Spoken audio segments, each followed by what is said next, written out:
So China is suing Missouri because Missouri sued China.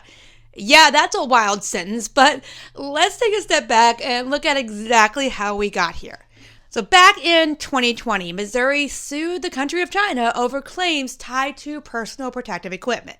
Now, the argument was that China's actions affected Missouri's access to PPE early on in the pandemic. Which, yes, is ironic and honestly kind of hilarious coming from a state that was very much, you can't make me wear a mask, but that's unrelated. Now, China didn't respond to that lawsuit, and it's not because that they agreed, but because they don't accept that a United States state has legal authority over them. Now, because China didn't show up, the U.S. court ruled in Missouri's favor by default. And this is where people think Missouri just won. And in reality, that's not truly how this works. You see, for a while, that ruling was just kind of sitting out there.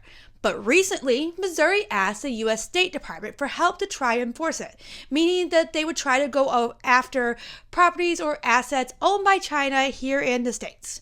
Now, that's the key moment. China didn't respond to the lawsuit, but they did respond to Missouri trying to act on that judgment. So what China did is they filed its own case. That's where they're asking for the 50 plus billion and the apology. And it's in their own courts, naming the state of Missouri and specific Missouri official.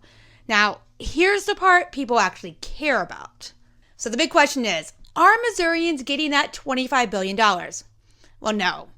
And then the other big question is, are Missourians going to have to pay $50 billion if we lose by default over China's courts? Also, no. See, the courts can write these big numbers, but they can't force that money to move on an international scale like this.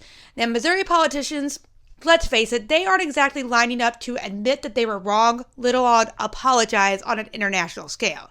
So what this really boils down to is just political posturing. It's Missouri politicians trying to make a name for themselves on a global stage and China pushing back to control the narrative. So it's big headlines, big numbers, but nothing that actually helps or even hurts the everyday Missourian. So what do you think Missouri politicians were really hoping to gain from this move?